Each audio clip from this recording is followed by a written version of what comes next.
겨울이 채 가시지 않은 박만수님과 박동진님의 유전자 검사 결과입니다. 유감스럽게도 부자 관계는 아닌 것으로 나왔습니다. 의사의 입에서 나온 한 문장은 마치 망치처럼 작은 진료실 안을 내리쳤습니다. 칠순을 넘긴 남자는 잠시 숨이 막힌 사람처럼 입을 벌린 채 아무 말도 하지 못했습니다. 예, 뭐라고요? 박만수 72. 평생 흙 묻힌 손으로 아들 셋을 키워낸 사람은 지금 하얀 조명 아래서 낯선 종이 한 장 앞에 작게 떨고 있었습니다. 그의 옆에는 40을 막 넘긴 남자 하나가 고개를 푹 숙인 채 앉아 있었습니다.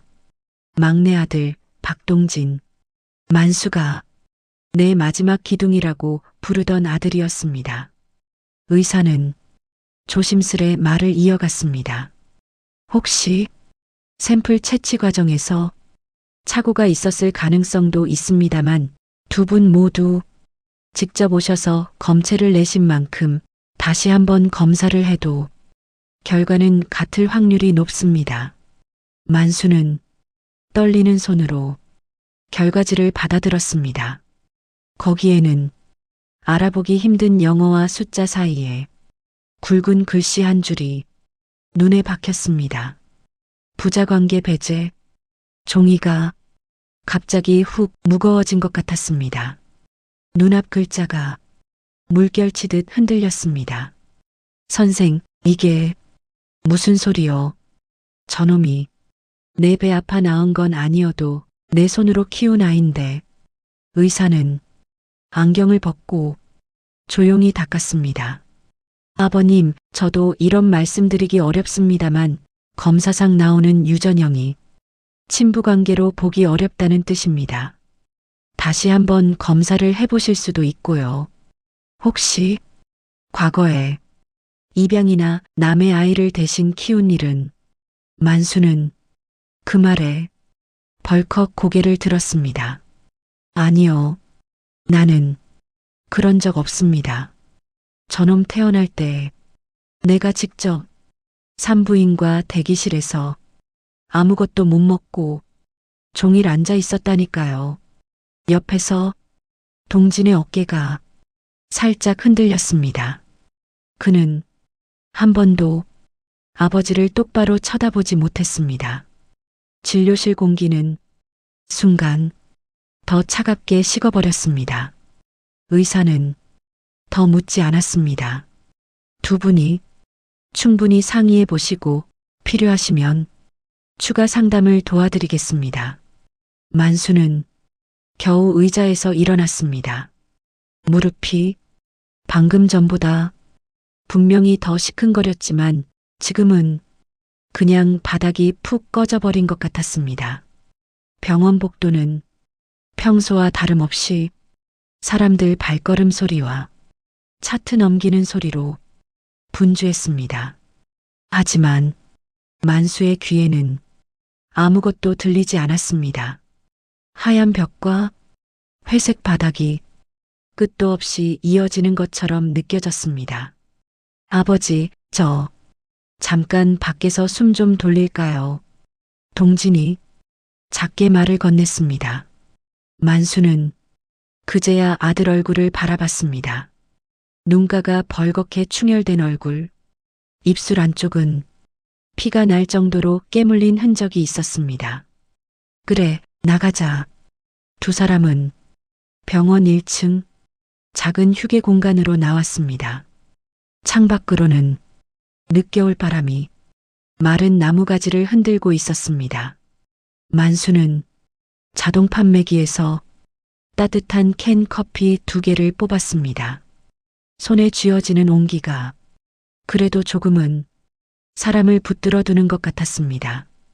받아라. 동진은 커피 캔을 받으려다 그대로 고개를 숙였습니다. 아버지, 그 한마디가 목구멍까지 올라왔다가 다시 내려가는 게 보였습니다. 말 대신 숨이 길게 새어나왔습니다. 여기서 잠시 이야기를 멈추고 부탁드립니다. 사연 시작 전 구독과 좋아요를 눌러주시고 어디서 듣고 계신지 댓글로 남겨주시면 그곳으로 행운이 가득 깃들기를 바라겠습니다. 이제 이 아버지와 아들의 이야기 속으로 조금 더 들어가 보겠습니다. 박만수에게는 아들이 셋 있습니다. 첫째 영수, 둘째 영호, 막내 동진. 동네 사람들은 만수를 두고 아들 부자라고 했습니다. 하지만 만수의 마음속에서 아들이라고 부르면 먼저 떠오르는 얼굴은 언제나 막내 박동진이었습니다. 큰아들 영수는 일찍이 출세해 서울로 올라가 회사원이 되었고, 둘째 영호는 결혼과 함께 아내 고향으로 내려가 자그마한 가게를 꾸렸습니다. 그에 비해 막내 동진은 고등학교만 겨우 마치고 군대 다녀온 뒤 아버지 옆에 그대로 남았습니다. 누군가는 아버지 곁을 지켜야지요. 동진은 늘 그렇게 말했습니다. 농사일도 도와주고 동네 공사판에도 나가고 밤에는 편의점 야간 알바까지 하면서 한 푼 두 푼 집안 살림을 보탰습니다. 만수는 마음속으로 생각했습니다. 큰 놈 둘째는 자기 살 길 알아서 가도 막내만큼은 내가 어떻게든 내 손으로 챙겨줘야지. 그래서 몇 년 전 아내가 세상을 떠난 뒤 만수는 집 근처 땅 서너 평을 정리해 조그만 전세방을 얻어주며 말했습니다. 동진아, 내 장가갈 집이다. 아버지가 해줄 수 있는 게 이 정도밖에 없네. 그때 동진은 눈시울을 붉히며 말했습니다. 아버지, 그냥 아버지랑 평생 같이 살면 안 돼요? 저야 뭐 장가 못 가면 혼자 살면 그만인데. 만수는 웃으며 손사래를 쳤습니다. 그런 소리 마라, 이놈아. 사람이 늙어서 집에 불 켤 사람이 없으면 그게 제일 서러운 거다. 너도 내 식구 만들어야지. 그렇게 남들 보기에는 막내만 너무 챙긴다는 소리까지 들을 정도로 만수는 동진을 아꼈습니다. 그러던 어느 날이었습니다. 추석이 다가오기 일주일 전 큰아들 영수 내외가 오랜만에 시골집을 찾아왔습니다. 아버지, 잘 계셨어요? 매끈한 정장을 입은 영수와 세련된 차림의 큰 며느리 미정은 아이 둘의 손을 잡고 현관문을 열고 들어왔습니다. 오랜만에 가족들이 모이자 상 위에는 전과 나물, 각종 반찬들이 가득 올랐습니다. 술잔이 몇 번 오가던 중 큰 며느리 미정이 슬며시 입을 열었습니다. 아버님, 요즘 농지값도 많이 올랐다면서요? 만수는 술 기운에 싱긋 웃었습니다. 땅이야 뭐 있는 사람들끼리 서로 올려 부르는 거지. 나는 팔 생각 없다. 그때 큰아들 영수가 조심스럽게 끼어들었습니다. 아버지, 그래도 미리 정리는 좀 해두셔야죠. 우리도 요즘 회사가 어찌 될지 모르고 동생들도 살림이 넉넉한 편은 아니잖아요.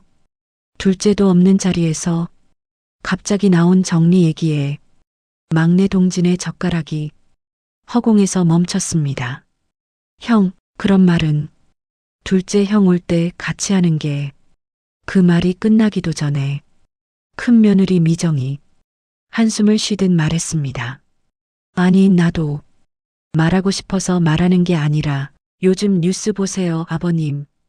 유산 때문에 형제들 원수되는 집이 얼마나 많은데요. 차라리 아버님이 살아계실 때 유전자 검사도 한번 해보고 법적으로도 깔끔하게 해놓으시는 게 나중을 위해서 좋다니까요. 순간 식탁 위 공기가 싸늘해졌습니다. 유전자 검사, 그 단어가 귀에 걸렸습니다. 만수는 어이없다는 듯 웃었습니다.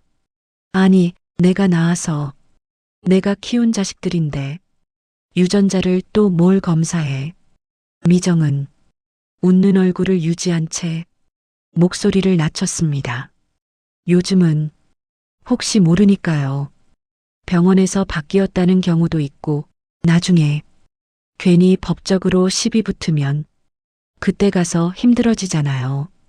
그냥 아버님이 덜컥 이 땅은 다 막내 줄 거다 이러시면 저희야 뭐 딱히 할 말은 없지만 그 말 끝에 살짝 묻어나온 시샘 섞인 기운을 동지는 놓치지 않았습니다.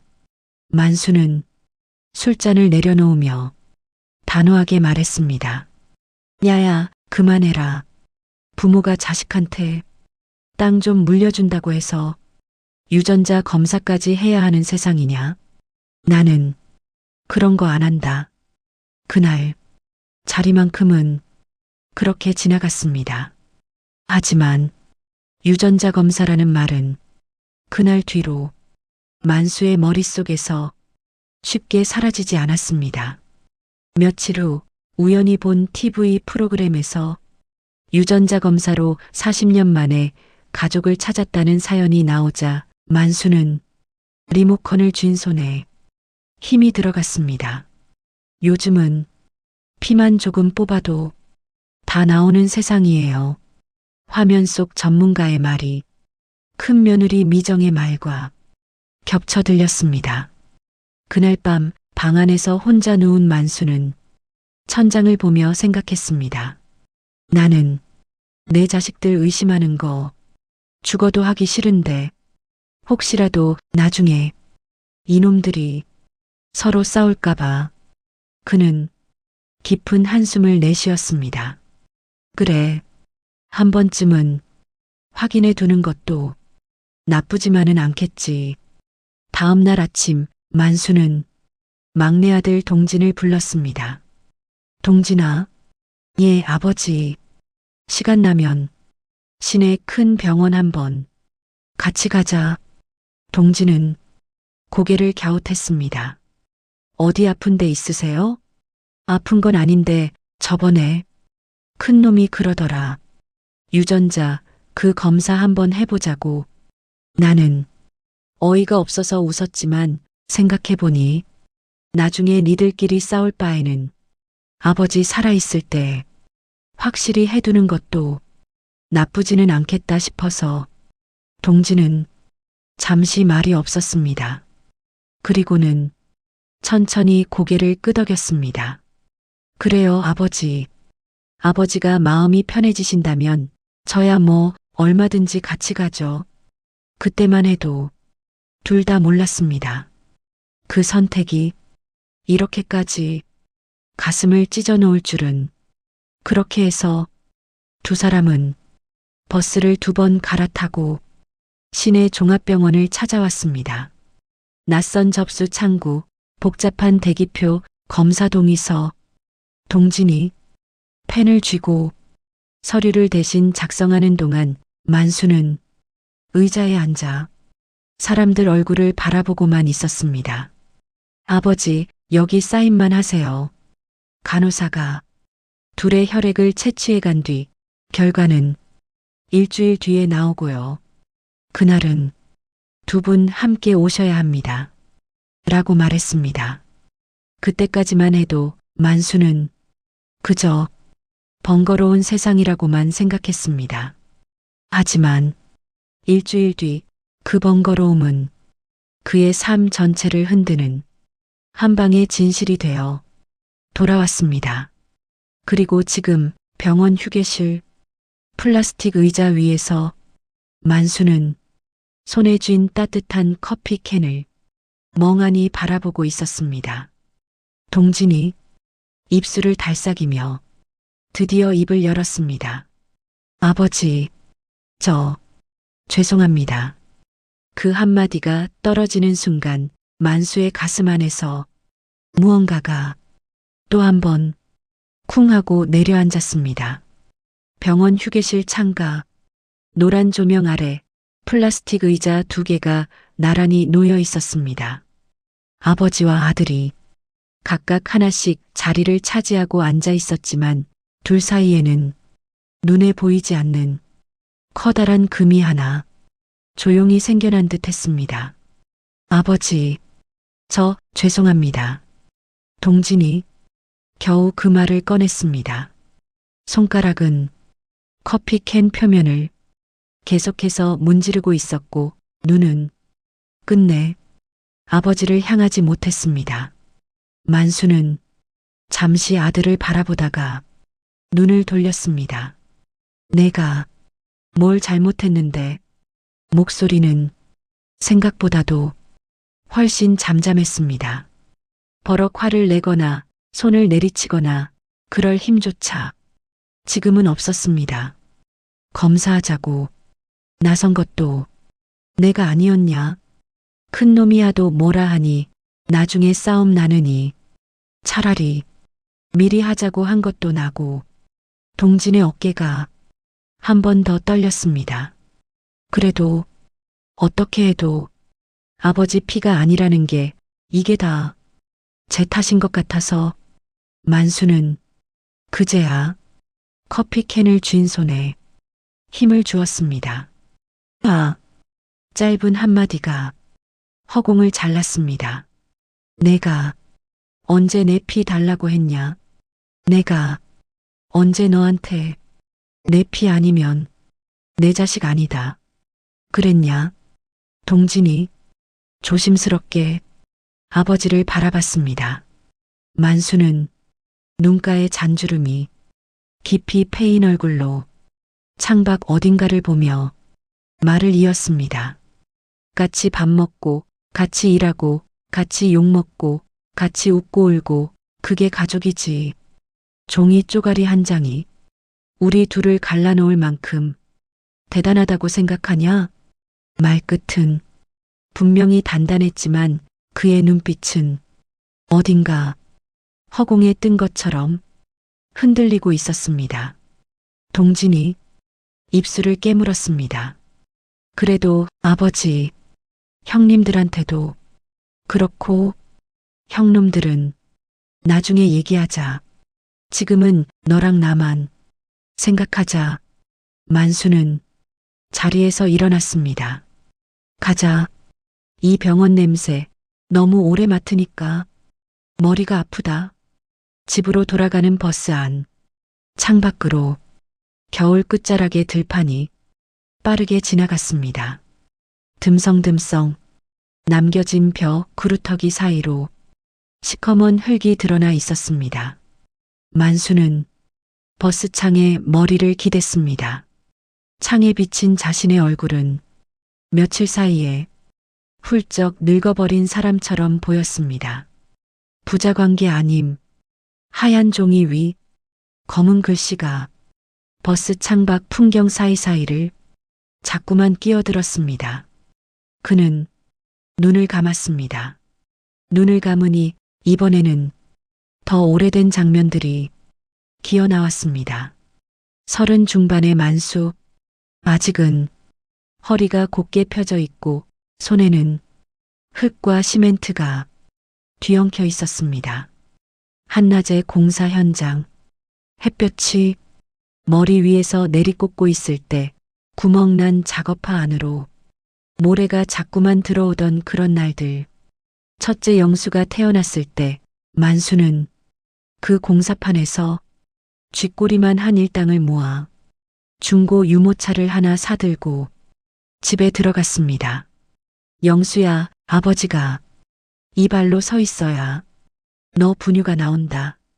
둘째 영우가 태어났을 때는 아내 상희가 그랬습니다. 여보, 이제 그만. 위험한 데서 일하면 안 돼요? 애가 둘인데.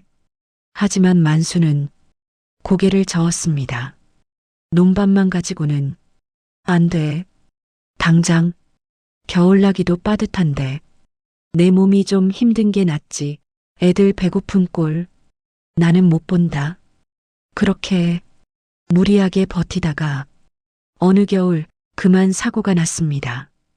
비계에서 발이 미끄러지며 한 번, 두 번 허공이 뒤집히더니 숨이 턱 막히는 충격과 함께 온몸이 바닥에 내리꽂혔습니다. 아저씨, 누군가 부르는 소리가 아주 멀리서 들려왔습니다. 눈을 떴을 때 천장에는 하얀 형광등이 낯설게 빛나고 있었습니다. 큰일 날 뻔했습니다.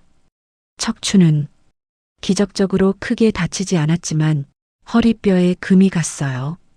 당분간은 무리하시면 안 됩니다. 의사의 말은 한 귀로 듣고 한 귀로 흘려야 할 것 같았습니다. 그럼 일은요?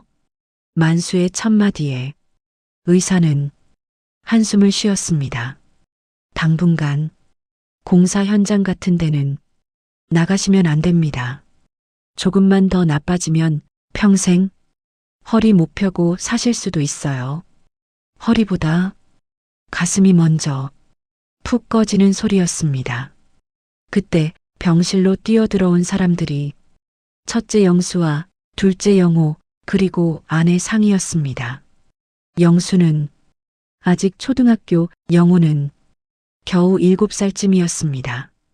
여보, 상이는 눈물 가득한 얼굴로 침대 곁에 다가왔습니다. 살아서 와줘서 고마워요. 당신까지 잘못되면 나는 이 애들 셋을 어떻게 키워요? 그 말에 만수는 한번 눈을 감고 천천히 떴습니다. 그래, 나는 일을 못해도 살아는 있어야겠구나. 그날 이후로 만수는 공사판 일은 접고 동네에서 할 수 있는 일들을 마구매기식으로 했습니다. 남의 논밭 도와주고 경운기 빌려 타고 다니며 배달해주고 밤에는 시장 뒷정리도 했습니다.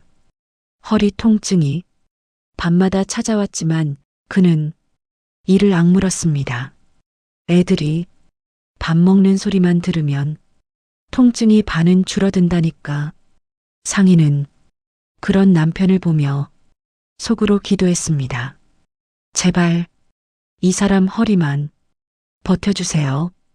그리고 그렇게 바쁘게 살다 보니 어느덧 첫째, 둘째가 중학생, 고등학생이 되었습니다. 아버지, 저는 서울 올라가서 공부 더 해보고 싶어요. 영수가 조심스럽게 말을 꺼냈을 때 만수는 잠시 말이 없었습니다. 서울이라니 자기와는 어울리지 않는 단어 같았습니다. 하지만 아들의 눈빛이 굳어 있는 걸 보니 그 말을 쉽게 꺾을 수는 없었습니다. 그래, 공부해서 너라도 사람 대접받으면서 살아라. 둘째 영호 역시 고등학교를 마치고 도시로 나갔습니다. 집에는 상희와 만수 그리고 텅 빈 방들이 남았습니다. 한동안 집안은 휑한 바람이 부는 것처럼 허전했습니다. 그런데 그때였습니다. 예상하지 못했던 세 번째 아이가 찾아왔다는 사실을 알게 된 건 여보, 어느 저녁 밥상을 치우던 상희가 조심스럽게 말을 꺼냈습니다. 나 혹시 또 가진 것 같아요. 만수는 젓가락을 내려놓았습니다. 뭐라고? 이미 허리도 안 좋고 나이도 꽤 들어 있었고 첫째, 둘째도 이제 슬슬 자기 앞가림을 할 나이였습니다. 나이 들어서 늦둥이 키우기 쉽지 않을 텐데 입으로는 그렇게 말했지만 가슴 한쪽에서는 묘하게 뜨거운 것이 피어오르는 걸 느꼈습니다. 하느님이 아직 우리 버리지 않으셨구나. 상희는 불안한 표정으로 물었습니다. 힘들어요? 지금 형편에 셋째까지 키우기. 만수는 고개를 저었습니다. 힘들지. 근데 뭐 살아온 게 다 힘들었는데 이제 와서 하나 더 힘들다고. 달라질 게 있나? 나오라면 나오는 대로 키워야지. 그렇게 늦둥이 소식은 두 사람의 마음에 작은 등불처럼 켜졌습니다. 하지만 아이를 가진 뒤로 상희는 이상하게도 한동안 우울해 보였습니다. 입덧도 심했고 밤마다 잠에서 깨 베개가 젖어 있는 날도 많았습니다. 왜 그래? 만수가 물으면 상희는 늘 같은 대답을 했습니다. 아니야. 그냥 내가 이 나이에 애를 또 낳는 게 괜히 미안해서. 누구한테 미안해. 당신한테도 앞으로 태어날 애한테도. 그 말은 당시에는 잘 이해되지 않았습니다. 나중에야 그 말 속에 다른 의미가 있었음을 만수는 알게 됩니다. 하지만 그건 훨씬 뒤의 이야기였습니다. 셋째가 태어나던 날, 만수는 논에서 일을 하다가 갑자기 들이닥친 이웃에게 소식을 들었습니다. 만수 형님, 형수님, 진통 시작됐다더라. 벌써 읍내 조산원으로 갔대. 그는 삽을 내던지고 허리를 부여잡으며 허둥지둥 옷을 갈아입었습니다. 하지만 버스를 놓치고 다음 차를 기다리는 동안 해는 이미 서쪽으로 기울어져 있었습니다.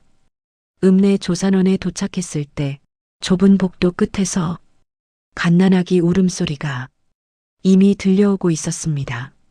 저 아내, 제 아내가. 간호사가 창백한 얼굴로 기다리던 만수를 보며 말했습니다. 방금 아기 낳으셨어요. 산모는 좀 지쳐 계신데 이제 들어가셔도 됩니다. 문을 열고 들어가자 상희가 땀에 젖은 얼굴로 누워 있었습니다. 옆에는 천에 쌓인 작은 아기가 조용히 누워 있었습니다. 여보, 상희가 힘없이 웃었습니다. 보여줄게. 만수는 두 손을 살짝 떨며 아기를 안아들었습니다. 작은 얼굴, 손톱만한 손, 그리고 꼭 다물어진 눈. 얘가 우리 막내냐? 그 순간만큼은 어디서 왔느냐, 무슨 사연이 있느냐는 전혀 중요하지 않았습니다. 그저 이 아이를 지켜야 한다는 생각만 머릿속을 가득 채웠습니다. 셋째, 동진. 그 이름은 만수가 직접 지었습니다. 동쪽에서 해가 다시 뜨는 것처럼 우리 집에도 한 번 더 해가 뜬 거지. 그렇게 늦둥이는 할머니, 형들, 동네 사람들의 사랑을 받으며 자랐습니다. 물론 형들이 질투를 하기도 했습니다. 아버지는 막내만 좋아해. 영수는 장난 섞인 말투로 자주 투덜거렸습니다. 우리는 맨날 무슨 일만 시키고 막내는 안아만 주고 만수는 그럴 때마다 웃었습니다. 야, 너희도 어릴 땐 다 안아줬어. 근데 그땐 너희가 기억을 못하는 거지. 그렇게 말하면서도 속으로는 조금 알고 있었습니다. 자신이 동진에게 조금 더 약하다는 것을. 허리 아픈 몸으로 논에 나갈 때도 뒤에서 조그만 발자국 소리가 따라오면 이상하게도 덜 힘들었습니다. 아버지, 이렇게 하는 거 맞아요? 작은 손으로 모를 심다 엉망을 만들어도 그 모습이 귀여워서 화가 나지 않았습니다. 세월은 흘러갔습니다. 첫째, 둘째는 점점 집에 오는 날보다 전화를 하는 날이 더 많아졌습니다. 아버지, 이번 명절은 애들 학원 때문에 못 내려갈 것 같아요. 아버지, 가게가 요즘 바빠서요. 다음에 꼭 뵐게요. 그럴 때마다 상희는 전화를 끊고 허허 웃었습니다. 애들이 살기 바쁜 거지 뭐. 다 자기 집안 먹여 살리느라 힘들 텐데. 하지만 만수는 전화기 화면이 꺼진 뒤에도 한참을 눈을 떼지 못했습니다. 집이 점점 조용해지고 있었습니다. 그런 집에서 막내 동진만은 늘 곁에 있었습니다. 아버지, 오늘도 시장 가서 일 좀 뜯어왔어요. 내일부터 한 열흘 정도는 일당 들어올 거예요. 아버지, 병원 검진 날짜 다시 잡았어요. 같이 가요. 상희가 먼저 세상을 떠났을 때도 장례식 내내 만수 옆을 지킨 건 막내였습니다. 큰아들은 회사 때문에 마지막 날에야 내려왔고, 둘째는 가게에서 올라오느라 빈소 정리에 겨우 맞춰 도착했습니다. 아버지, 이제 저랑 둘이네요. 상복을 벗고 난 뒤 동진이 허탈한 웃음으로 그렇게 말했을 때 만수는 한동안 대답을 하지 못했습니다. 가슴이 너무 허전했습니다. 그때부터였습니다. 만수가 마음속으로 조용히 결심한 것은 논도 집도 다 막내 앞으로 해놓고 죽자. 다른 아들들이 원망할 수도 있겠지만 실제로 자기 곁을 지키고 있는 건 막내 하나뿐이었으니까요. 그러니 지금 이 순간 부자 관계가 아니다라는 말은 단순히 혈연만을 부정하는 소리가 아니라 자신의 지난 세월 막내와 함께한 수많은 날들을 통째로 부정하는 소리처럼 들렸습니다. 버스창에 비친 젊은 날의 자신과 어린 동진의 모습이 겹쳤다, 흐려졌다를 반복했습니다. 집에 도착하니 해는 이미 서쪽산 너머로 넘어간 뒤였습니다. 저녁 공기가 유난히 차갑게 느껴졌습니다. 아버지, 오늘은 먼저 들어가 쉬세요. 저녁은 제가 알아서. 동진이 말하자 만수는 작게 손을 흔들었습니다. 됐다. 같이 먹자. 배고프다. 평소와 똑같은 말이었지만 목소리에는 피곤이 가득 묻어 있었습니다. 저녁을 먹는 동안 둘은 별다른 얘기를 나누지 않았습니다. 숟가락이 그릇에 닿는 소리만이 괜히 더 크게 들렸습니다. 밥을 마치고 방으로 들어온 후 만수는 옷장 위 먼지 쌓인 상자를 한참 동안 바라봤습니다. 거기에는 상희가 생전에 절대 버리지 말라고 했던 몇몇 물건들이 들어 있었습니다. 여보, 내가 죽더라도 저 상자는 당신이 나중에 진짜 필요할 때까지 열지 말아요. 그 말이 문득 떠올랐습니다. 진짜 필요할 때, 그게 언제냐, 상희야. 만수는 한숨을 쉬며 의자에 앉았습니다. 손을 뻗으면 금방이라도 상자를 내릴 수 있었지만 손이 쉽게 올라가지 않았습니다. 상자를 열면 무언가가 돌이킬 수 없이 달라질 것 같은 두려움이 가슴을 눌렀습니다. 그때 거실에서 벨소리가 울렸습니다. 띵동. 동진이 문을 열자 문 앞에는 큰아들 영수와 큰며느리 미정이 서 있었습니다. 형? 동진이 놀란 얼굴로 묻자 영수는 어색한 미소를 지으며 현관 안으로 들어왔습니다. 아버지 어디 계세요? 잠시 뒤 방문이 열리고 만수가 천천히 걸어 나왔습니다. 왔냐? 영수는 아버지를 보자마자 조금 과장된 듯한 한숨을 쉬었습니다. 아버지, 오늘 병원 다녀오셨다면서요? 그 말에 방 안 공기가 또다시 무거워지는 걸 누구나 느낄 수 있었습니다.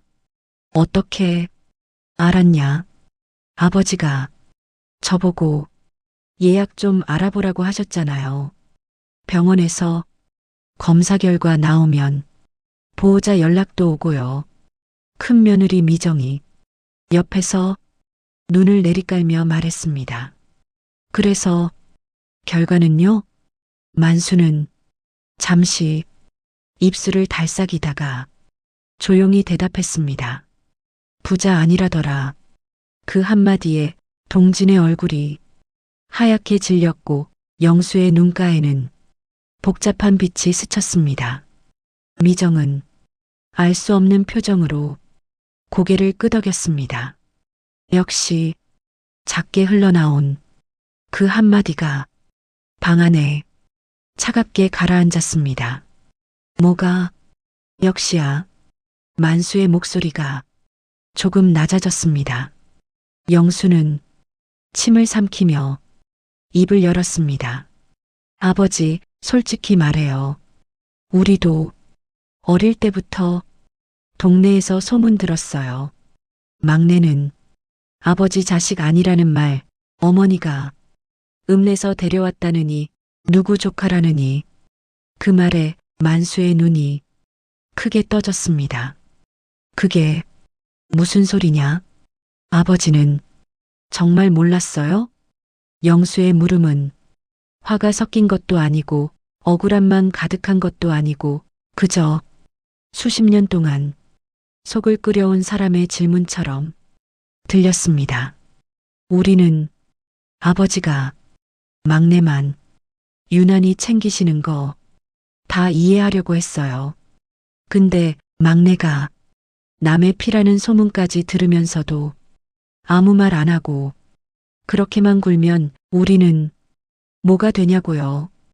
동진이 그 말을 듣는 내내 고개를 숙인 채 주먹을 꽉 쥐고 있었습니다. 손등 위로 핏줄이 붉어져 나왔습니다. 신음 같은 숨이 입술 사이로 새어나왔습니다. 만수는 한 발짝 뒤로 물러났습니다. 소문, 그런 소문이 돌고 있었단 말이냐. 떠올려 보니 막내가 태어난 직후 동네 아주머니들 몇몇이 상의를 보며 수군거렸던 기억이 어렴풋이 떠올랐습니다. 상희 씨 읍내 조산원 다녀오더니 애를 안고 왔다며? 그러게요. 그 나이에 늦둥이라니 사람 팔자란 게 참 모를 일이야. 그때는 그저 늦둥이가 생겨서 하는 말이겠거니 하고 지나쳤던 말들이 이제 와서는 다른 의미로 들려오기 시작했습니다. 영수의 말은 계속되었습니다. 아버지, 솔직히 이제는 정리하셔야 돼요. 막내가 아버지 정을 받으며 살아온 건 우리가 뭐라 할 수 없어요. 근데 유전자 검사까지 해서 남이라는 게 나온 이상 재산 문제는 다시 생각해 봐야죠. 큰 며느리 미정이 작게 거들었습니다. 법적으로도 그래요, 아버님. 나중에 혹시라도 막내가 아버님 유산 전부를 가져가겠다고 하면 우리가 왜요? 친자도 아닌데요 라고 나오는 순간 얼마나 복잡해지겠어요. 그 말에 만수의 머릿속에서 무언가가 딱 하고 끊어지는 소리가 났습니다. 혈연, 법, 재산, 그 단어들이 한꺼번에 쏟아져 들어왔습니다. 하지만 그보다 더 크게 가슴을 찌른 건 한 가지였습니다. 어머니가 읍내에서 데려왔다는 소문, 그리고 아버지는 정말 몰랐냐는 큰아들의 질문, 그 모든 것이 옷장의 상자와 함께 하나의 점으로 연결되기 시작했습니다. 그날 밤 큰아들과 큰며느리는 더 이야기를 이어가려 했지만 만수가 손을 들어 막았습니다. 됐다. 오늘은 그만 가봐라. 나도 머리가 복잡해서 더는 못 듣겠다. 영수는 무언가 더 말하고 싶어 했지만 결국 고개를 끄덕이며 일어섰습니다. 현관문이 닫히고 집 안에는 다시 만수와 동진 둘만이 남았습니다. 둘 사이의 공기는 아까보다도 더 무거워져 있었습니다. 동진이 조심스럽게 입을 열었습니다. 아버지, 만수는 아들의 말을 끊었습니다. 동진아, 그는 천천히 아들을 바라봤습니다. 지금은 아무 말도 하지 마라. 나도 내 얼굴 보고 있으면 가슴이 너무 복잡해서 무슨 말을 할지 잘 모르겠다.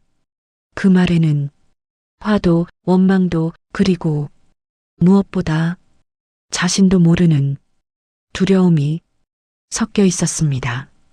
그날 밤 만수는 잠자리에 누웠지만 눈을 감을 수가 없었습니다.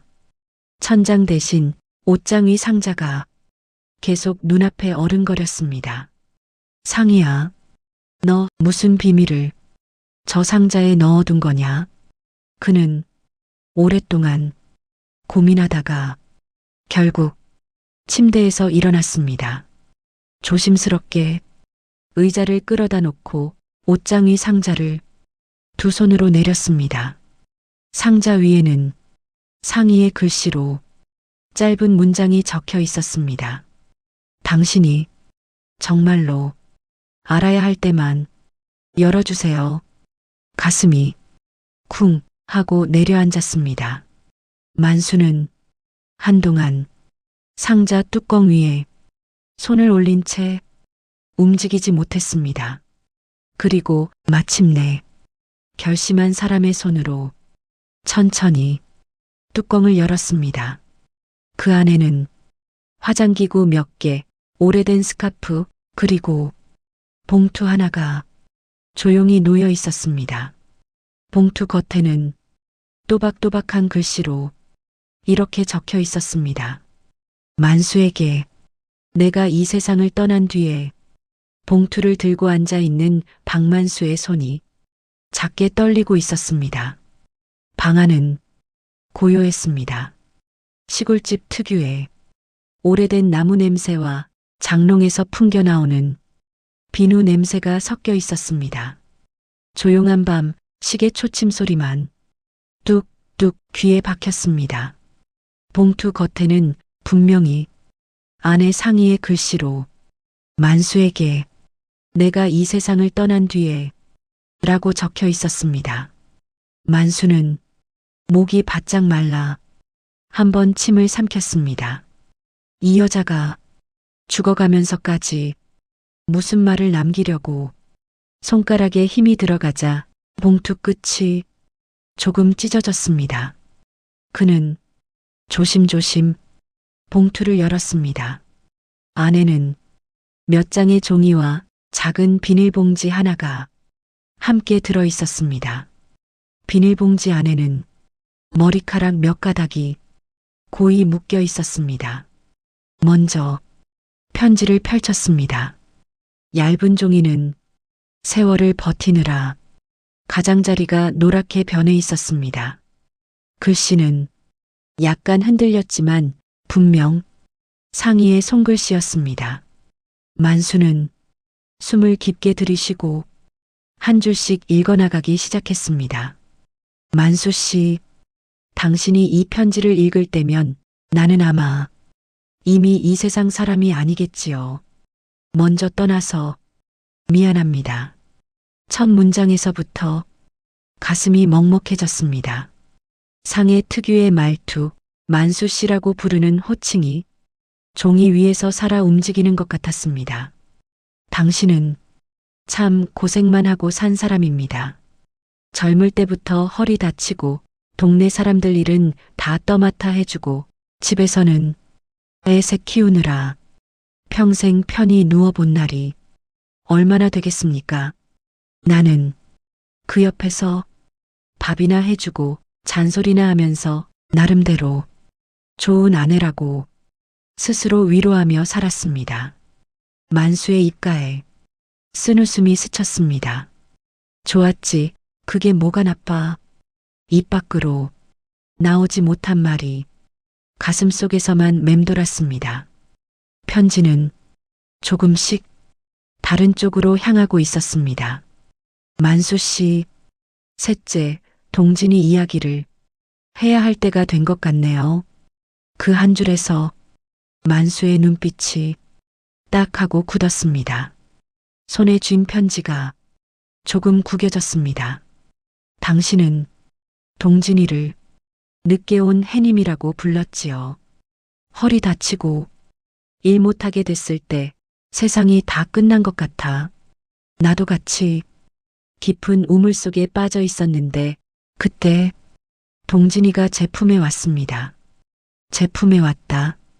그 표현이 이상하게 걸렸습니다. 보통이라면 그때 동진이를 가졌고 낳았고 라고 썼을 텐데 만수는 이마를 찡그리며 다음 줄을 넘겼습니다. 사실은 당신이 병원에 누워 있을 때 나는 많이 흔들렸습니다. 눈앞에 젊은 시절 병실 풍경이 떠올랐습니다. 허리에 깁스를 하고 누워있는 자신, 그 옆에서 밥을 먹여주던 상이, 그때 자주 찾아오던 공사장 반장, 동네 친척들, 편지 글씨가 조금 비뚤어져 가고 있었습니다. 당신이 한동안 집에 못 돌아오고 돈은 떨어지고 막내둘은 밤마다 밥 달라고 울고 나는 어디서부터 손을 대야 할지 몰라서 정신이 나가 있었습니다.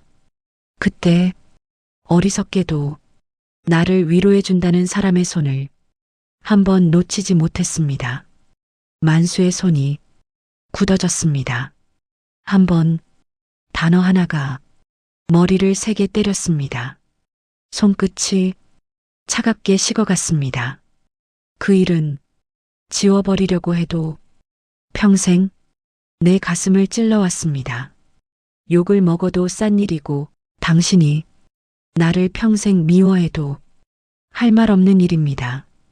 그 일 때문에 나는 당신 앞에서 끝내 당당할 수가 없었습니다. 글씨 위로 눈물이 한 방울 떨어졌습니다. 만수는 자신도 모르게 주먹으로 눈을 훔쳤습니다. 이 사람아, 나지막한 탄식이 입에서 새어나왔습니다. 편지는 결정적인 대목으로 다가가고 있었습니다. 문제는 그 일이 있고 한참 뒤에 내가 셋째를 가졌다는 걸 알게 됐다는 겁니다. 당신은 기뻐했지요. 하느님이 우리 버리지 않았다고. 나는 그 말을 들으면서도 가슴이 찢어지는 것 같았습니다. 이 아이가 당신 아이인지 아니면 그 사람의 아이인지 나는 끝내 확신할 수가 없었습니다. 세상이 조용해졌습니다. 아까까지 들리던 시계 초침 소리마저 멈춘 것 같았습니다. 만수는 숨을 쉬는 것도 잊은 듯 했습니다. 검사를 해볼까요? 생각도 했습니다. 하지만 당신이 검사 결과를 보면 어떻게 될지 너무나 잘 알 것 같았습니다. 당신은 차라리 모른다는 쪽을 선택할 사람이라는 것도 알고 있었습니다. 눈앞이 흐릿해졌습니다. 그래서 그냥 모른 척 하자는 거였냐? 만수는 속삭이듯 중얼거렸습니다. 편지 글씨는 점점 더 흔들리고 있었습니다. 그래서 나는 그냥 당신의 아이라고 믿기로 했습니다. 아니, 믿는 척하면서 당신이 이 아이를 자기 아들이라고 부르는 걸 매일 보고 있으면 언젠가 정말로 그렇게 될 거라고 스스로를 속였습니다. 그 말은 만수가 늘 마음속으로 품고 있던 생각과 정반대 방향에서 다가와 박혔습니다. 동진이를 안고 있는 당신 얼굴을 보면 나는 늘 이 사람이 진짜 아버지다 라고 느꼈습니다. 피가 같아서가 아니라 눈빛이 같아서 아이가 넘어지면 같이 아파하고 밥을 안 먹으면 자기 밥을 덜어주고 새벽에 일 나갈 때도 조용히 아이 얼굴을 보고 나가는 당신. 그런 사람 말고는 누가 이 아이 아버지가 될 수 있겠습니까? 만수는 편지를 든 손을 자기도 모르게 내려놓았습니다. 숨이 가빠졌습니다. 가슴이 마구 들썩였습니다. 하지만 편지는 아직 끝이 아니었습니다. 만수 씨, 내가 먼저 가고 나면 언젠가 당신 앞에도 이 문제를 건드리는 일이 생길지도 모르겠습니다. 동네 소문일 수도 있고 아이들 싸움일 수도 있고 요즘 세상처럼 검사라는 이름의 종이일 수도 있습니다. 그때 부탁입니다. 편지의 그 부분은 유난히 눌러 쓴 흔적이 있었습니다. 그때 제발 동진이를 남의 자식이라고 부르지는 말아주세요. 잘못을 했다면 그건 오로지 나 한 사람의 잘못입니다. 당신은 어떤 계산도 없이 그 아이를 처음부터 끝까지 당신 자식으로 대해줬을 뿐이니까요. 눈가에서 뜨거운 것이 연달아 쏟아져 내렸습니다. 상희의 목소리가 귀에 쩌렁쩌렁 울리는 것 같았습니다.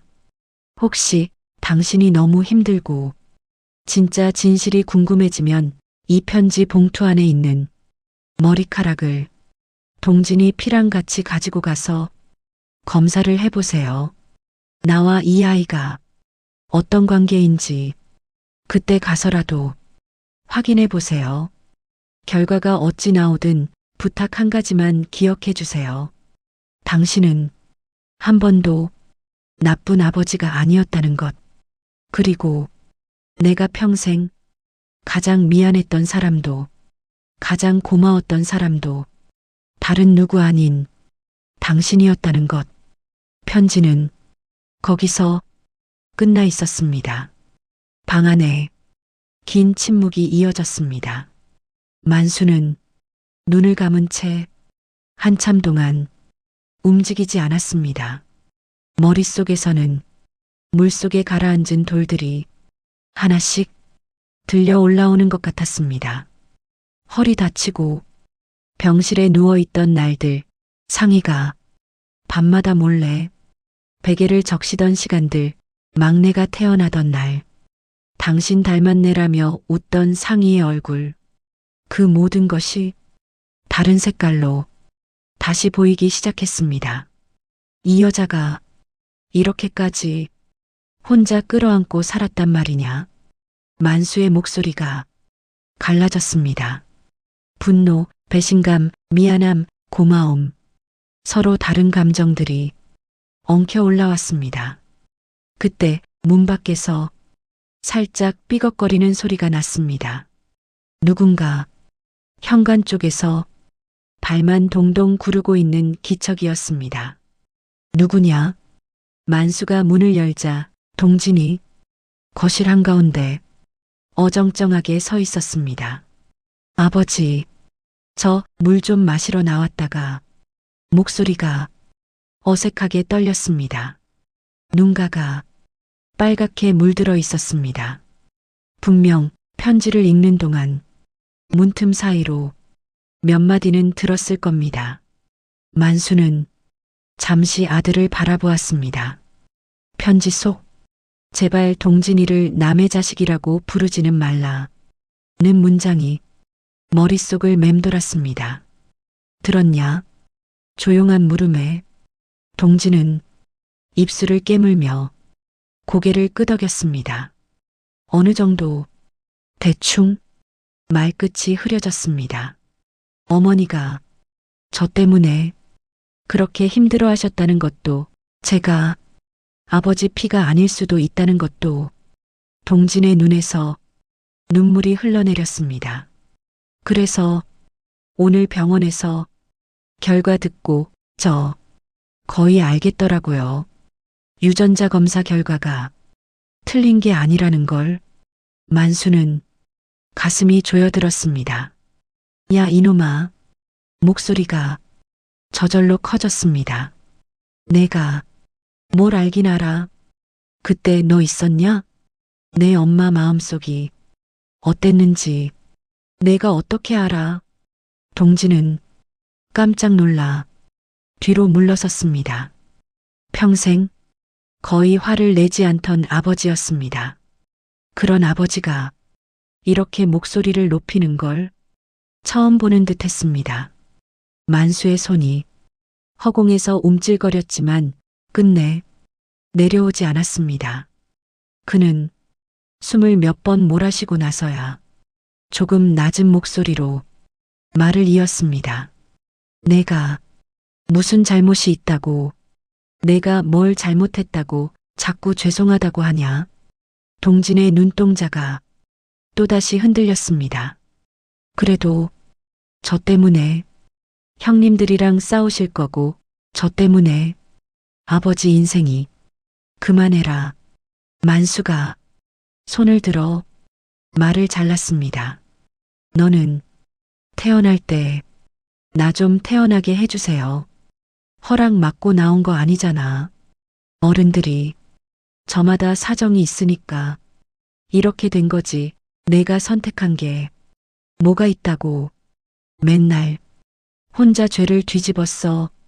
동지는 끝내 고개를 숙이며 울었습니다. 어깨가 조용히 흔들렸습니다.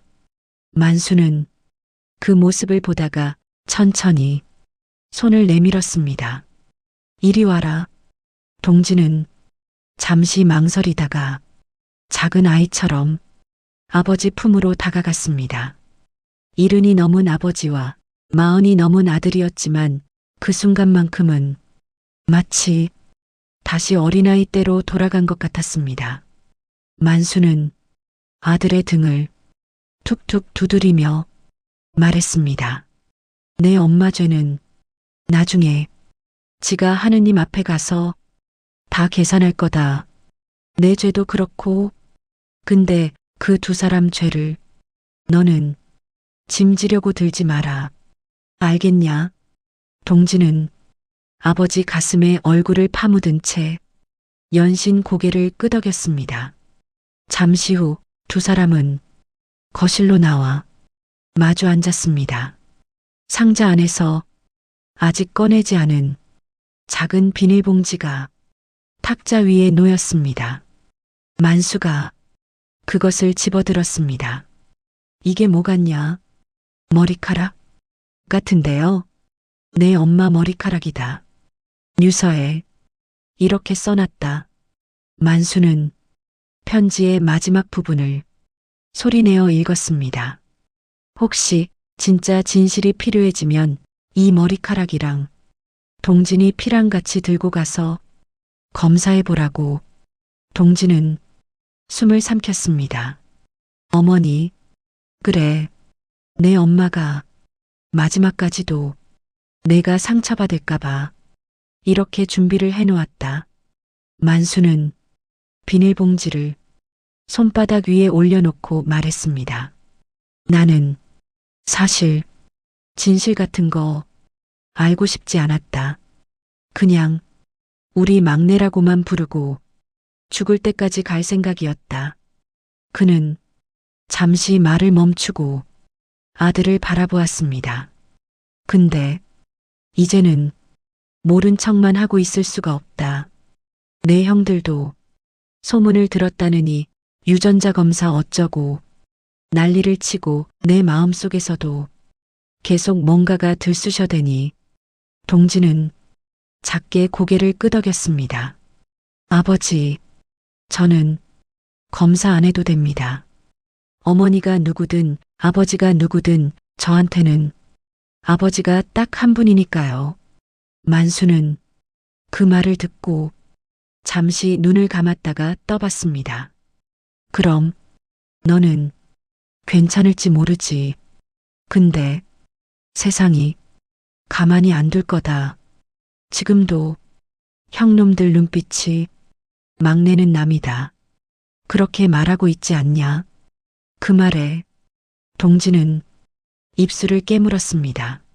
만수는 결심한 얼굴로 말을 이었습니다. 그래서 한 번 더 하자. 검사, 이번에는 너랑 이 머리카락이랑.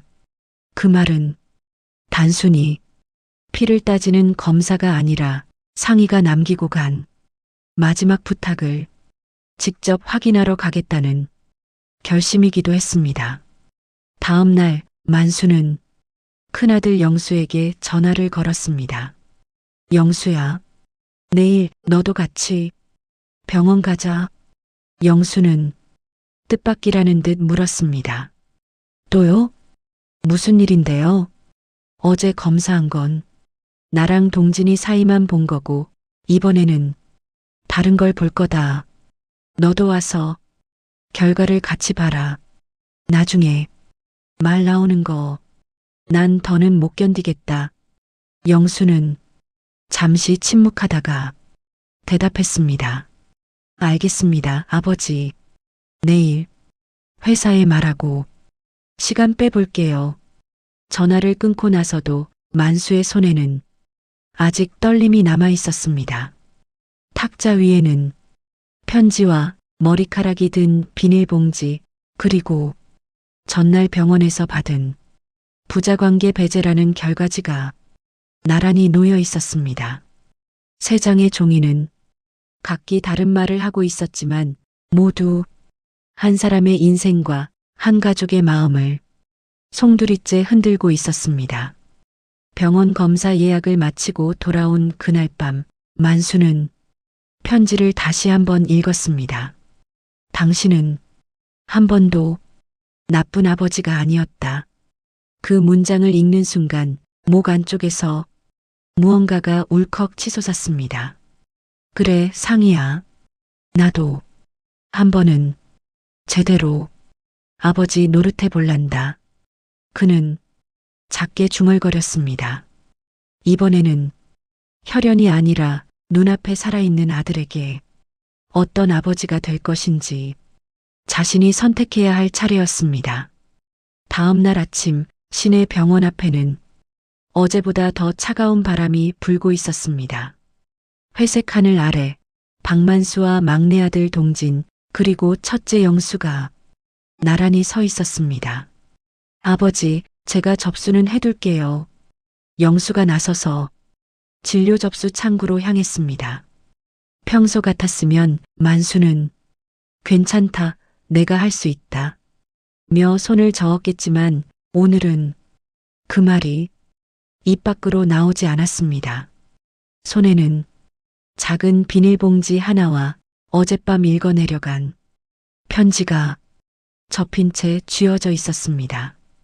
비닐봉지 안에는 상희의 머리카락, 아내가 살아있을 때도 단 한 번도 이렇게 조심스럽게 잡아본 적이 없었습니다. 잠시 후 세 사람은 어제와 같은 진료실에 다시 마주 앉았습니다. 의사는 어제보다 조금 더 진지한 표정을 하고 있었습니다. 어제 오셨던 박만수 어르신 맞으시죠? 예. 만수가 짧게 대답했습니다. 의사는 책상 위에 어제의 결과지를 올려두었습니다. 어제는 아버님과 막내 아드님 사이에 대한 간단한 검사 결과를 먼저 보았습니다. 오늘은 아드님 피와 가져오신 머리카락 시료 그리고 아버님 혈액까지 세 가지를 함께 분석해서 정확도를 좀 더 높여보려고 합니다. 의사는 비닐봉지를 받아 조심스럽게 확인했습니다. 머리카락은 따로 분리해서 보관하고 결과는 며칠 뒤에 나오게 됩니다. 영수가 손을 들었습니다. 선생님, 그럼 어제 결과가 뒤집힐 가능성도 있습니까? 의사는 잠시 생각하다가 대답했습니다. 보통은 크게 달라지지 않습니다. 다만 어제 검사는 상대적으로 간단한 방식이었고 오늘은 조금 더 정밀하게 보는 검사라 배제라고 나온 이유가 무엇인지 정도는 좀 더 정확히 알 수 있을 겁니다. 만수의 가슴이 괜히 쿵 하고 뛰었습니다. 배제라는 단어가 또 한 번 귀를 때렸습니다. 검사에 필요한 서류 작업을 마치고 나니 결과를 받기까지 며칠을 더 기다려야 했습니다. 그 며칠은 세 사람에게 각기 다른 길이로 느껴졌습니다. 동진에게는 한겨울 강위를 맨발로 걷는 것처럼, 영수에게는 잘못 깨맨 단추가 계속 걸리는 옷처럼, 만수에게는 평생 지고 온 짐 위에 또 다른 짐을 포개어 올린 것처럼.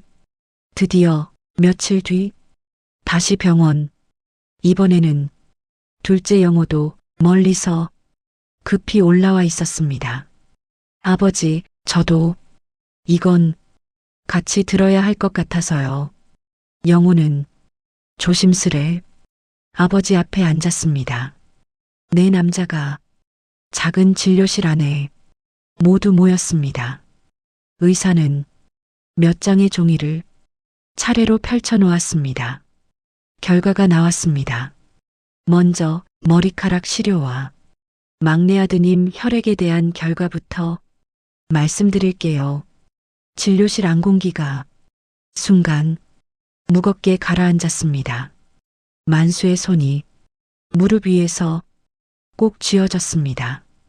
동진은 고개를 숙인 채 숨소리마저 죽였습니다. 영수와 영호도 자기도 모르게 자세를 고쳐 앉았습니다.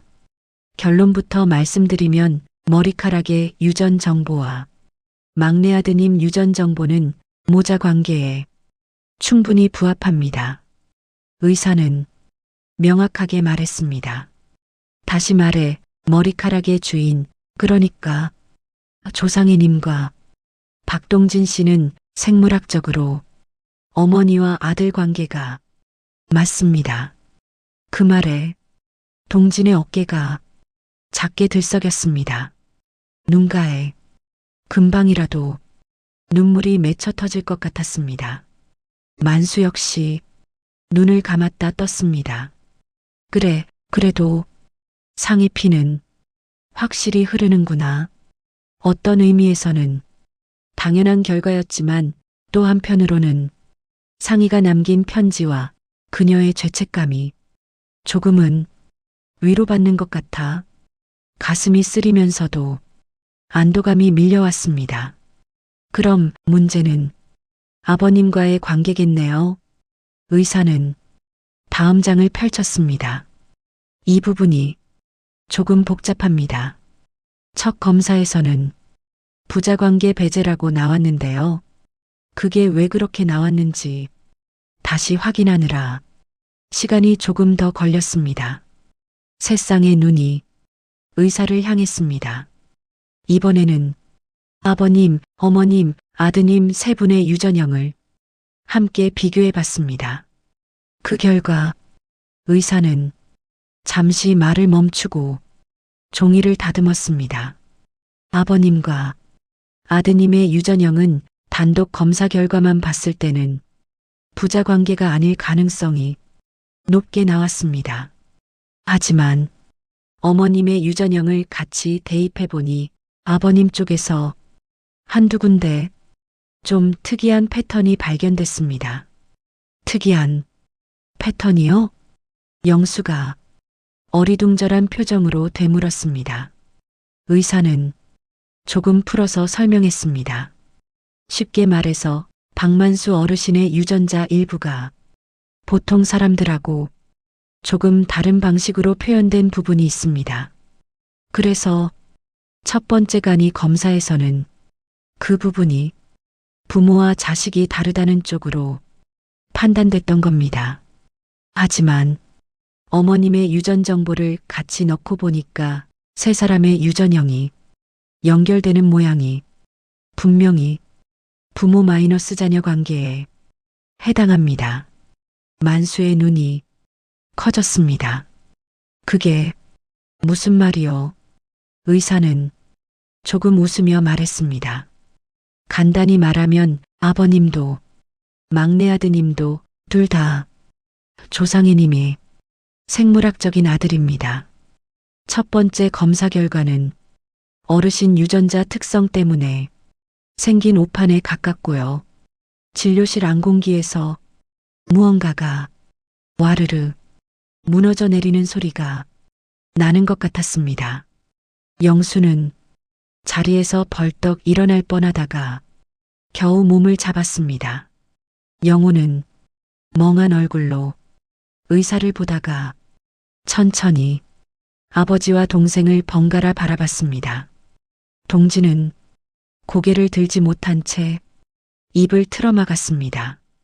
그리고 만수는 그 자리에 얼어붙은 사람처럼 꿈쩍도 하지 못했습니다. 잠깐만요, 선생님. 그럼 어제 나온 그 결과지는 틀린 거였다는 말입니까? 영수가 조심스럽게 물었습니다. 의사는 고개를 끄덕였습니다. 첫 번째 검사는 표시해 드렸듯이 기초적인 검사였습니다. 아버님 같은 특이 케이스에서는 가끔 배제 쪽에 가까운 수치가 나올 수 있습니다. 그래서 저희도 다시 한번 검사를 권했던 거고요. 이번 검사는 친자 관계를 보는데 더 신뢰도가 높은 방식으로 진행했습니다.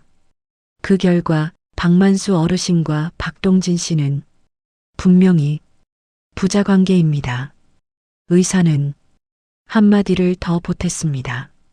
오해를 부른 첫 검사 결과에 대해서는 병원 차원에서도 사과드리고 절차상 필요한 부분이 있으면 도움을 드리겠습니다. 하지만 그 말은 귀에 잘 들어오지 않았습니다. 분명히 부자 관계입니다. 그 한 문장만이 머릿속에서 여러 번 반복 재생되고 있었습니다. 만수의 눈에서 눈물이 뚝 하고 떨어졌습니다. 어제와는 달리 오늘의 눈물은 배신감이나 분노보다 벗겨지는 안개 같은 안도에 가까운 것이었습니다. 이놈이 진짜 내 새끼였네. 나지막한 목소리가 진료실 안에 울렸습니다. 동지는 그 말을 듣는 순간 고개를 번쩍 들었습니다. 아버지, 만수는 마치 어린아이처럼 눈물을 훔치며 웃었습니다. 야, 이놈아, 내 엄마가 밤새 죄책감에 시달리면서도 당신 아이라고 믿겠다고 쓴 게 허실은 아니었구나. 가슴 깊은 곳에서 어제 읽은 편지의 문장들이 다시 떠올랐습니다. 이 아이가 당신 아이인지 그 사람 아이인지 나는 끝내 확신할 수 없었다. 그래서 그냥 당신 아이라고 믿기로 했다. 사실은 그 믿음이 진실이었음을 이제야 확인하게 된 것이었습니다. 진료실을 나와 복도로 나왔을 때 네 사람은 한동안 말을 잇지 못했습니다.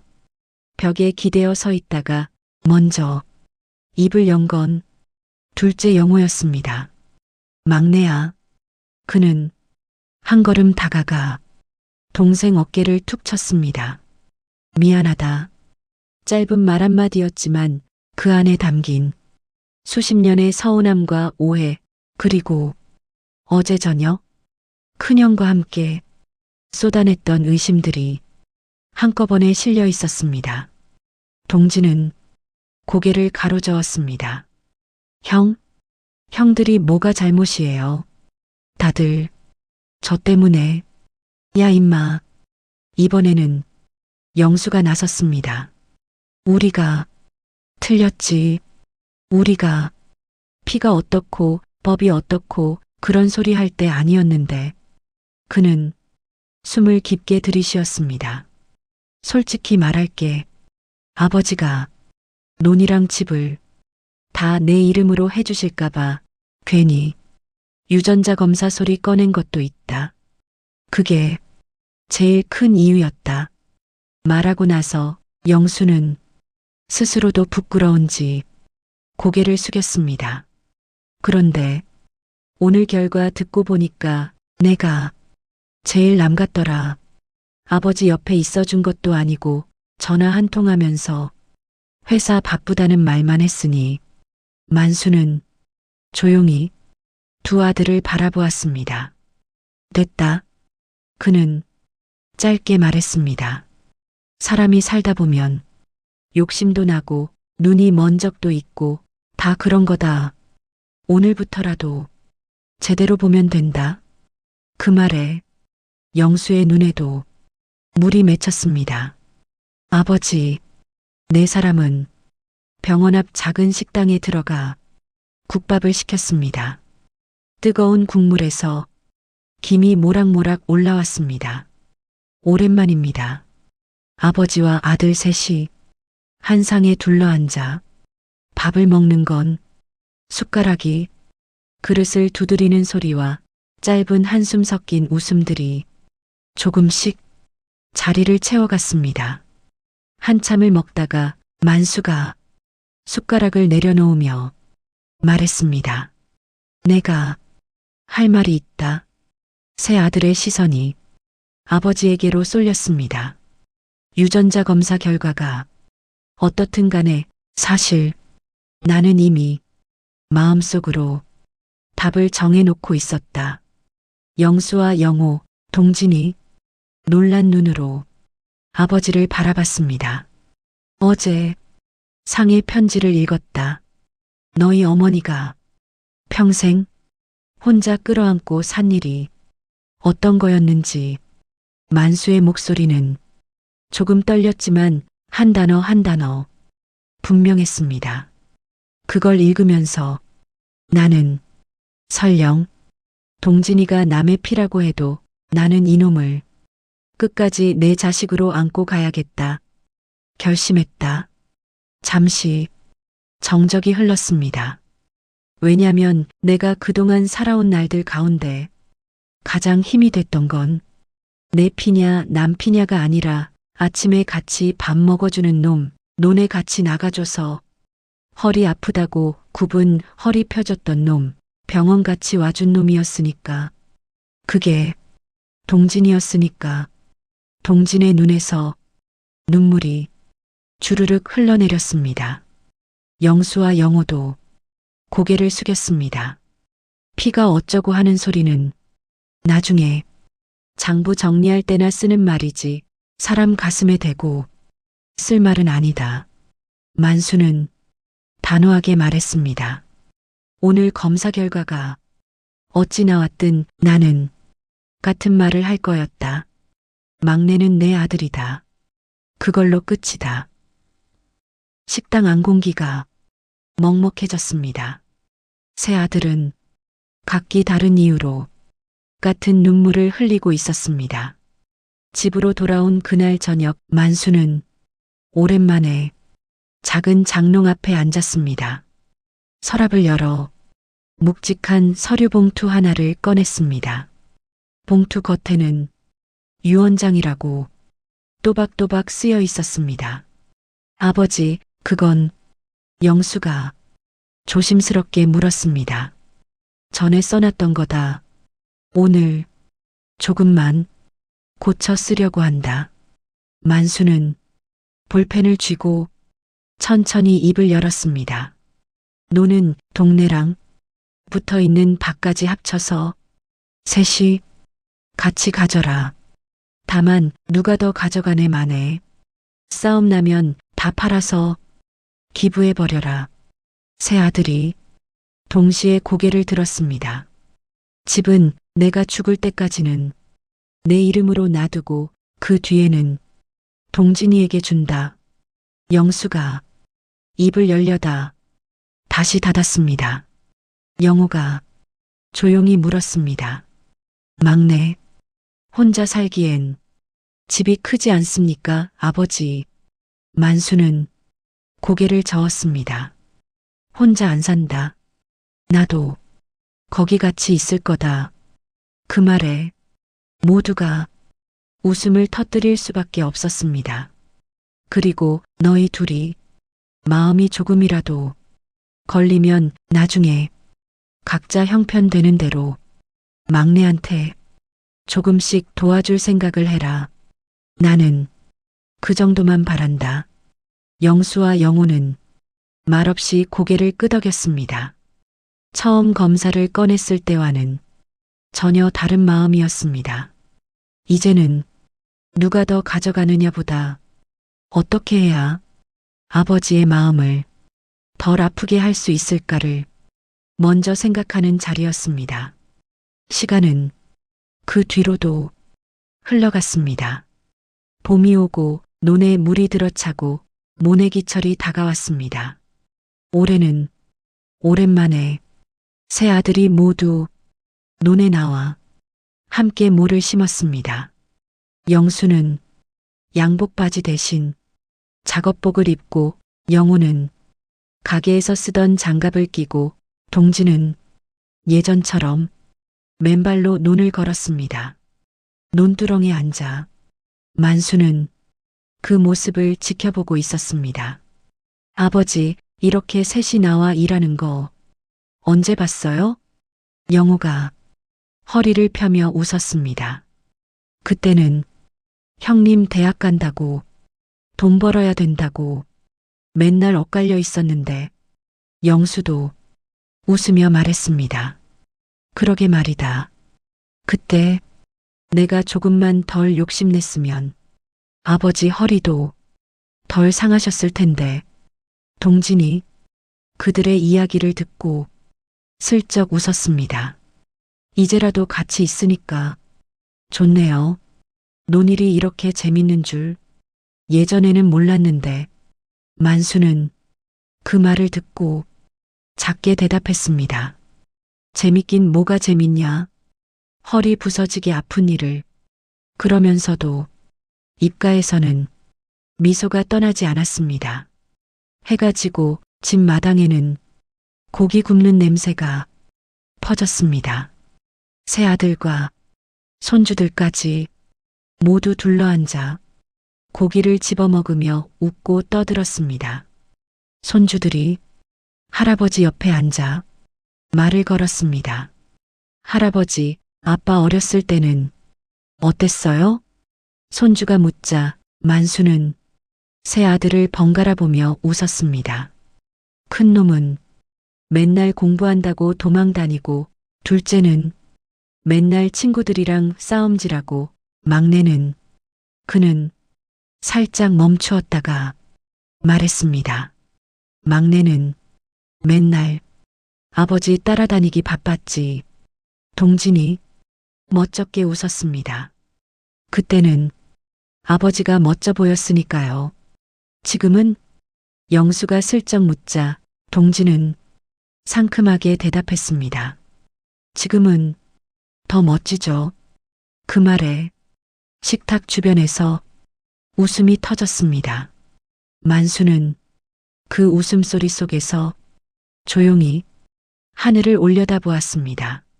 상희야, 너 걱정 많이 했던 우리 집 막내 이렇게 잘 살고 있다. 내가 괜히 평생 죄책감에 시달린 거다. 이놈 태어날 때부터 우리 집에 맞았다. 마음속으로 아내에게 말을 건네며 그는 소주잔을 들었습니다. 야들아, 한 잔씩 받아라. 새 아들이 잔을 내밀었습니다. 오늘은 유전자, 법, 소문 이런 거 다 집어치우고 그냥 아버지하고 아들 셋이 살아있는 것만으로 건배하자. 예, 아버지. 네 잔이 서로 부딪히며 맑은 소리를 냈습니다. 밤이 깊어지고 식구들이 하나둘씩 방으로 들어간 뒤에도 만수는 잠시 마당에 앉아 있었습니다. 잔잔한 바람이 나뭇가지를 스쳤습니다.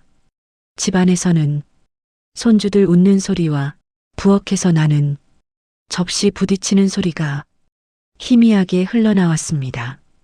그 소리들이 이제는 무서운 유전자 검사 결과지가 아니라 사람 사는 집의 소리로 가득 채워지고 있었습니다.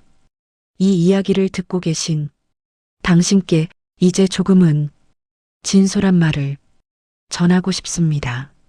살다 보면 피가 섞였느냐 안 섞였느냐, 그게 너무 중요해 보일 때가 있습니다. 누가 내 자식이고 누가 사돈이고 누가 진짜 가족이냐를 따지다가 마음이 다치는 경우도 많습니다. 하지만 조금 나이를 먹고 나면 보이기도 합니다. 같은 피라고 해서 늘 함께 있어주는 것도 아니고 피 한 방울 안 섞였더라도 내 곁에서 밥같이 먹어주고 아플 때 손 잡아주는 사람이 진짜 가족일 때가 훨씬 많다는 것을요. 박만수라는 노인의 이야기는 결국 피가 맞느냐의 이야기가 아니었습니다. 이미 마음으로 아들을 삼고 마음으로 가족을 지키고 있었기에 결과지가 어떻게 나오든 상관없이 그는 아버지로 남을 준비가 되어 있었던 겁니다. 그리고 세상이 뒤늦게나마 그 마음을 부자관계입니다라는 한 줄로 인정해 준 것뿐이었습니다. 혹시 당신 곁에도 혈연은 아니지만 정으로 엮여 있는 누군가가 있다면 그 사람을 떠올려 보시면 좋겠습니다. 매일 밥을 차려주던 손, 아플 때 병원 함께 가주던 발걸음, 힘들다 말했을 때 조용히 들어주던 귀, 그 모든 것이 유전자보다 훨씬 진한 인연일지도 모릅니다. 나이가 들어서야 보이는 것들이 참 많습니다. 가족이란 건 결국 마지막까지 서로 손 놓지 않고 내 편이 되어주는 사람들인지도 모릅니다. 오늘의 이야기가 당신 마음에 조금이라도 따뜻한 울림이 되었다면 다음 이야기에서도 당신의 하루에 작은 위로가 될 수 있도록 다시 찾아오겠습니다. 당신의 오늘을 늘 응원합니다.